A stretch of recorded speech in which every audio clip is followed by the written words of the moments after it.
잠언 24장 17절에서 18절 말씀입니다. 내 원수가 넘어질 때 즐거워하지 말라 하는 말씀입니다. 17절, 18절 말씀, 제가 17절, 18절은 합독 이렇게 해보실까요? 내 원수가 넘어질 때에 즐거워하지 말며 그가 엎드러질 때 마음에 기뻐하지 말라. 함께 있습니다. 여호와께서 이것을 보시고 기뻐하지 아니하사 그의 진노를 그에게서 옮기실까 두려우니라. 네. 오늘은 원수에 관해서 함께 말씀을 좀 나눠보도록 하죠. 오늘 17절 말씀은 우리가 가지고 있는 본성과 반대되는 말씀이에요. 원수가 넘어질 때 이때 얼마나 통쾌한 순간입니까? 그렇죠? 여러분은 원수가 없으신가요? 네, 있었군요. 근데 지금은 정리가 되셨나요? 어느 교회에서 목사님이 성도들에게 질문을 했습니다. 여러분 중에 원수가 한 사람도 없는 사람 손 들어 보십시오. 아무도 손을 안 드는 거예요. 그런데 원수 연세 드신 할아버지 한 분이 이렇게 손을 들었습니다. 그래서 사람들이 다 감동을 했어요. 야, 원수가 없이 사는 사람도 있구나. 그래서 이제 질문을 했다 그러죠. 할아버지는 어떻게 원수가 한 사람도 없습니까? 그랬더니 할아버지 하시는 말씀이 다 죽었어. 그러더라는 거죠. 그렇죠. 그러기 전에는 왼수가 있었는데 이제는 다 죽었어. 더 이상 뭐 미워할 사람도 없을 만큼 나이가 들었고 주변에는 한 사람씩 두 사람씩 그 원수 같은 사람들, 원수스러운 사람들이 다 떠나버린 거죠. 그런데 그러기 전까지는 목회자인 저에게도 미워하는 사람이 있어요. 이게 이제 문제죠.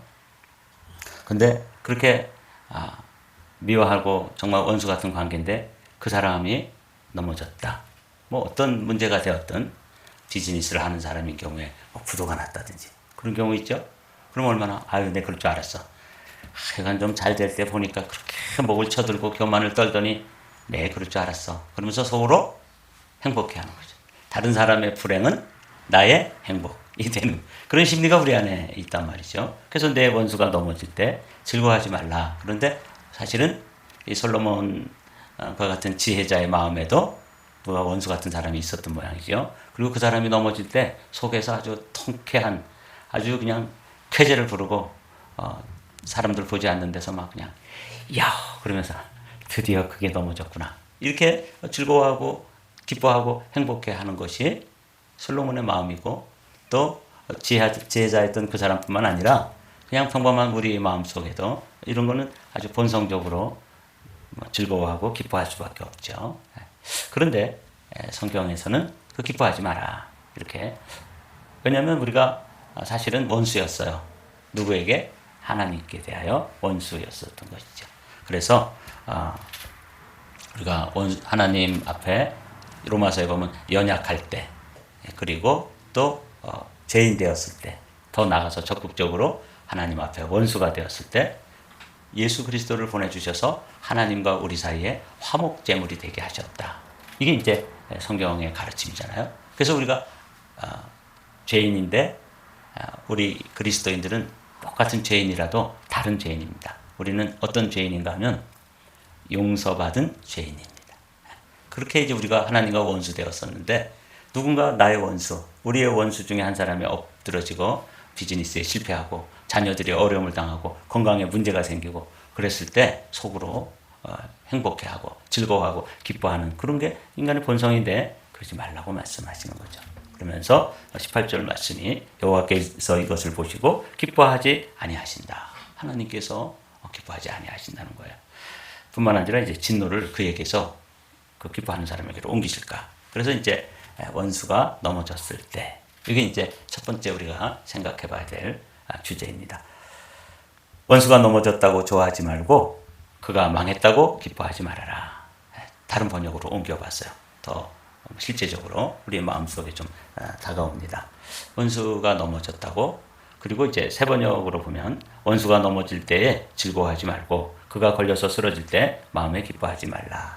이렇게 이제 성경에서는 원수가 넘어질 때 우리는 마음에 통쾌한 복수, 내가 복수를 안 했는데도 그가 그렇게 어려움을 당하고 또 공경에 처하고 예전에 그렇게 부유하게 살았는데 쪽박을 차고 그렇게 건강해가지고 그 건강 가지고 못된 짓들 많이 하더니 이제 건강이 안 돼가지고 골골거리고 있는 모습 볼 때 잘됐다. 내 그럴 줄 알았다.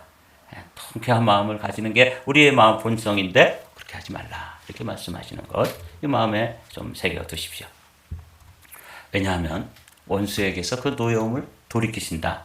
야훼께서 그것을 못마땅하게 보시고, 이 못마땅하게 보신다는 게 누구를 못마땅하게 보는 거냐면 원수의 고통, 원수의 고난, 원수의 실패를 보면서 내가 행복해하는 그런 모습을 하나님께서 못마땅하게 여기신다는 거예요. 내 원수에게서 노여움을 돌이키신다. 이렇게 되어 있죠. 그런데 세번역을 보면 그 돌이키는 게 그 사람에게서 돌이키는 것뿐만 아니라 돌이켜서 누구에게 임하기 때문에 그래요. 세번역을 한번 같이 읽어보시죠. 주님께서 이것을 보시고 좋지 않게 여기셔서 그 노여움을 너의 원수로부터 너에게로 돌이키실까 두렵다. 이 원본이 이렇게 돼 있어요. 그에게서 돌이킨다 이런 뜻도 들어있지만 돌이켜서 나에게 임하게 하실 그런 경우도 있기 때문에 원수가 쓰러졌을 때 즐거워하지 마라. 제가 아는 목회자 중에 이제 은퇴를 했습니다. 그래서 은퇴하기 전까지 아주 정말 많은 사람들에게 해를 끼치고 그러면서도 아주 승승장구하고 그러던 분이 있어요. 그래서 그분이 은퇴하실 때 저 사람을 어떻게 보내드려야 되나. 저의 마음속에도 그리고 또 제가 아는 목사님 한 분도 그 용서가 안 돼가지고 부들부들 떨고 있는 거예요. 마지막 은퇴하는 그 은퇴 예배에서도 그렇게 끝난 다음에 제가 그분에게 옆에 있는 분에게 말씀드렸어요. 우리 나가서 용서합시다. 이제 저분 목회 끝났는데 이제 잘 보지 못할 텐데 마지막으로 가서 그동안 수고했다고 이야기해주고 용서하고 릴리스 풀어줍시다. 그랬더니 자기는 절대 못한다는 거예요. 저 사람이 나에게 끼친 해악을 생각하면 용서할 수가 없다는 거죠.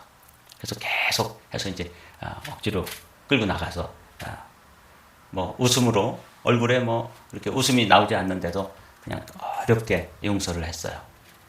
근데 이제 그분이 은퇴한 지 얼마 안 돼서 바닷가에 나갔다가 큰 파도에 한번 이렇게 맞았어요.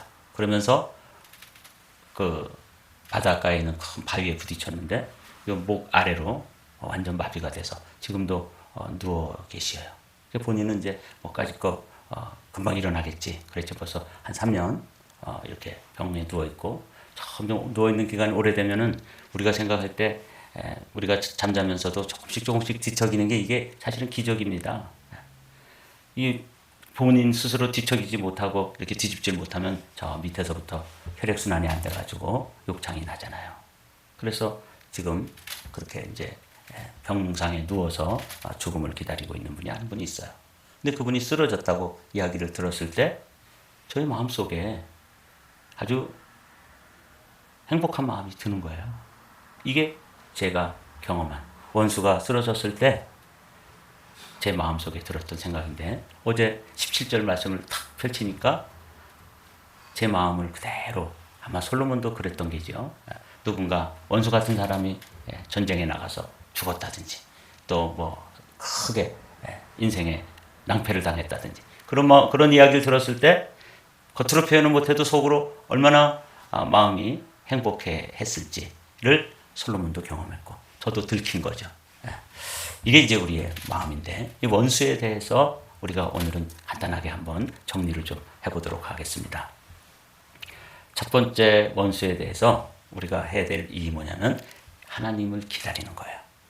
자, 22절 잠언 20장 22절의 말씀 함께 읽지요. 너는 악을 갚겠다 말하지 말고 여호와를 기다리라. 그가 너를 구원하시리라. 그렇습니다. 하나님을 기다린다. 하나님이 성경에 하나님이 세 모습으로 나타나 있어요. 창세기 하나님은 어떤 하나님이에요? 창조주 하나님이죠. 그런데 그 창조주 하나님이 육신을 입고 오셔서 우리를 위해서 십자가에 달리셨습니다. 그분은 창조주 하나님이고 두 번째로는 어떤 하나님이에요? 구원의 하나님이죠. 창조의 하나님. 그 하나님이 예수님으로 사람의 몸으로 입고 오셔서 구원의 하나님이십니다. 근데 하나님은 또 한 모습이 있어요. 세 번째 하나님은 동일한 하나님인데 심판의 하나님으로 우리에게 나타나실 것입니다. 이게 이제 우리가 심판의 하나님으로 오십니다. 그러니까 우리가 누군가를 미워하고 우리가 하나님 자리에 서서 누군가를 심판하려고 할 때 그것은 아주 위험한 일입니다.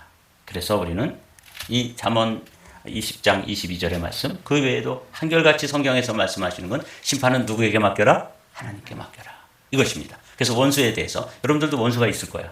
그래도 원수가 정리가 됐을지라도 또 원수가 생길 수 있고 나도 누군가에게 원수 같은 존재일 수가 있지 않아요? 네. 그럴 때 우리가 첫 번째로 생각해야 될 게 하나님은 창조의 하나님이시고 구원의 하나님이시며 그 하나님이 마지막에는 심판하실 하나님이신데 내가 심판자의 자리에서 앉아서는 아니 된다. 그 말이죠.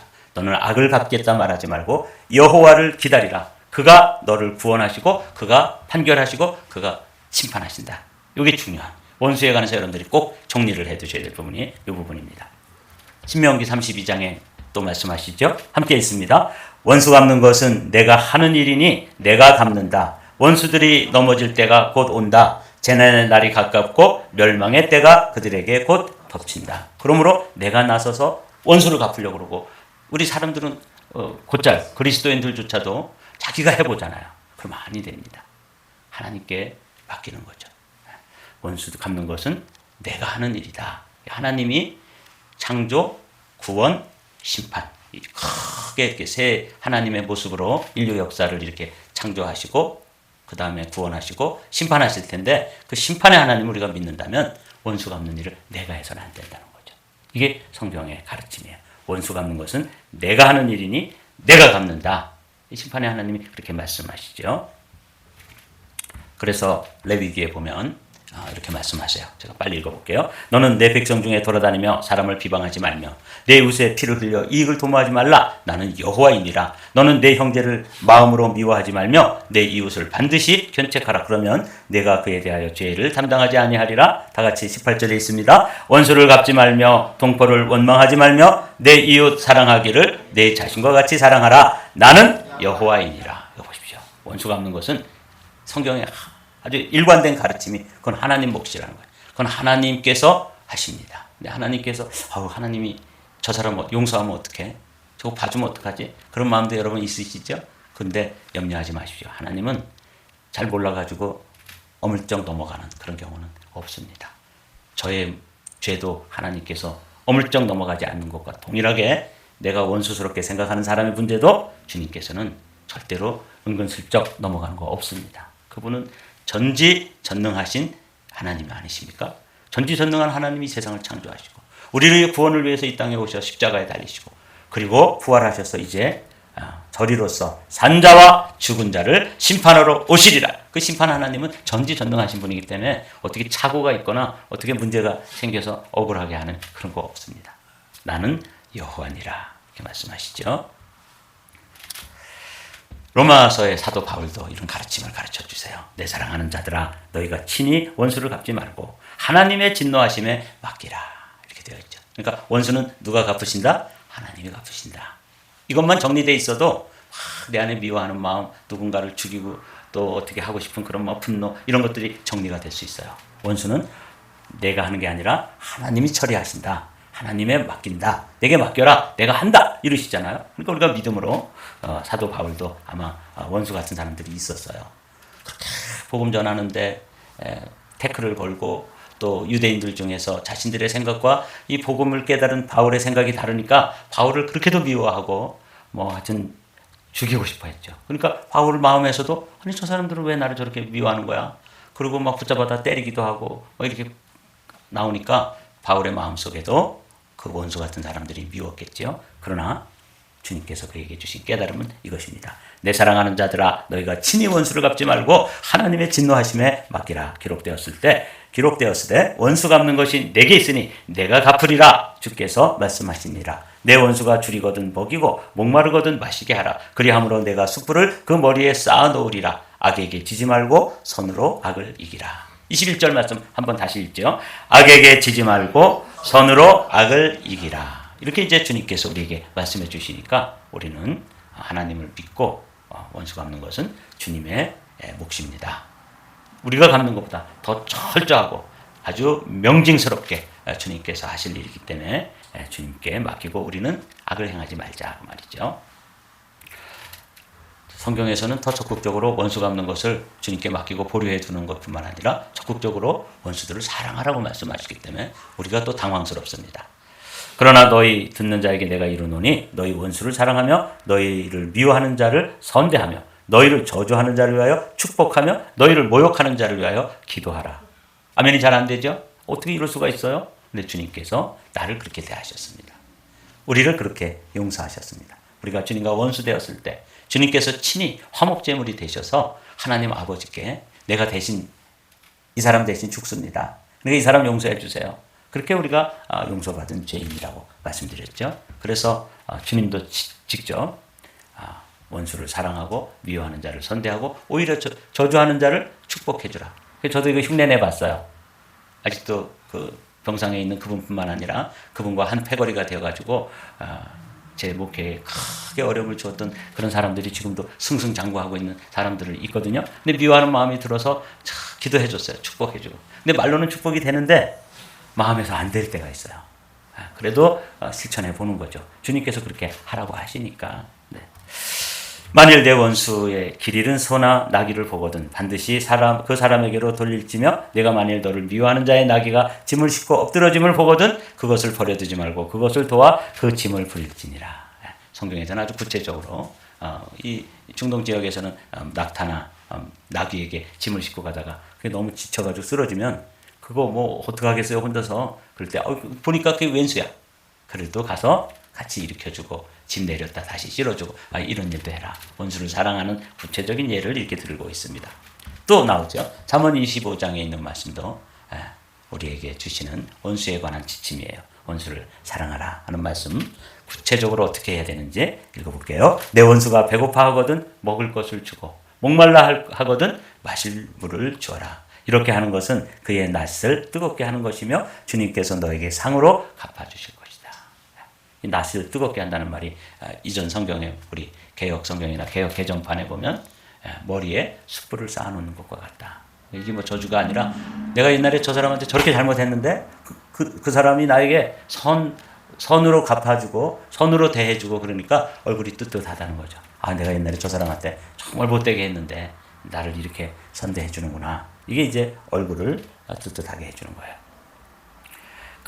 그의 낯을 뜨겁게 하는 것이며 근데 주님께서 그가 그렇게 마음을 돌이킬 뿐만 아니라 어떻게 한다고요? 하나님께서 상을 주신다. 가난한 자에게 꾸이는 것은 여호와께 꾸어주는 것이다 하는 말씀도 있고 여기 잠언 25장의 말씀은 악한 사람, 원수 같은 사람을 선하게 대하면 그 보상은 주님이 하신다. 이렇게 이제 말씀을 하세요. 로마서에도 나오죠. 너희를 박해하는 자를 축복하라. 축복하고 저주하지 말라. 즐거워하는 자들과 함께 즐거워하고 우는 자들과 함께 울라. 이게 이제 그리스도인, 용서받은 죄인들이 살아야 될 삶의 모습은 한결같이 용서해 주는 거죠. 한결같이 풀어주는 거예요. 오히려 그들이 우는 모습을 보고 함께 울어줄 수 있는 마음도 우리에게 필요하다는 것이죠. 14절 말씀이 우리의 마음에 와닿죠. 너희를 박해하는 자를 축복하라. 축복하고 저주하지 말라.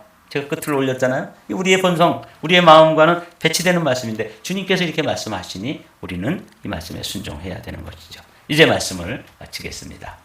오늘 잠언 24장 17절 18절의 말씀은 사실 우리의 본래 사는 모습과는 배치되고 또 이렇게 하기가 쉽지 않은 그런 말씀인데 우리가 누구의 통제를 받으면 성령 하나님의 통제 아래 있으면 이 일이 가능해지는 거죠. 그래서 오늘 아침에 우리가 선포 기도를 성령 하나님을 초청하는 기도를 드렸잖아요. 성령 하나님, 나는 성령 하나님이 필요합니다. 제가 주님의 말씀 다 여기까지 알았어요. 이제 원수를 갚는 건 하나님이 하시는 거구나. 내가 해야 될 일은 원수를 적극적으로 용서할 뿐만 아니라 또 그가 넘어졌을 때, 그가 공경에 처했을 때 가서 손잡아 일으켜주는 일까지 사랑하라고 하시는구나. 여기까지는 알았는데 머리로는 알았지만 이 마음으로 손과 발로 실천되어지기까지는 어렵잖아요. 그렇게 하려면 어떻게 할 수 있다고요? 이런 말씀이 우리의 삶 속에서 실천되어지려면 내 힘으로는 불가능하기 때문에 우리는 누구의 도우심을 구하는 거예요? 성령님 도와주세요. 저 사람 사랑하고 싶은데 제 마음속으로 도무지 용납이 안 됩니다. 사랑하는 단계까지 나가고 그가 넘어졌을 때 손잡아 일으켜주고 또 주저앉았을 때 일으켜서 등 떠밀어주는 일까지 내가 할 수 있는 사랑의 사람이 되기를 원합니다. 이게 우리의 기도 제목일 것입니다. 17절, 18절 말씀 읽고 마치겠습니다. 내 원수가 넘어질 때 즐거워하지 말며 그가 엎드러질 때 마음에 기뻐하지 말라. 여호와께서 이것을 보시고 기뻐하지 아니하사 그의 진노를 그에게서 옮기실까 두려우니라.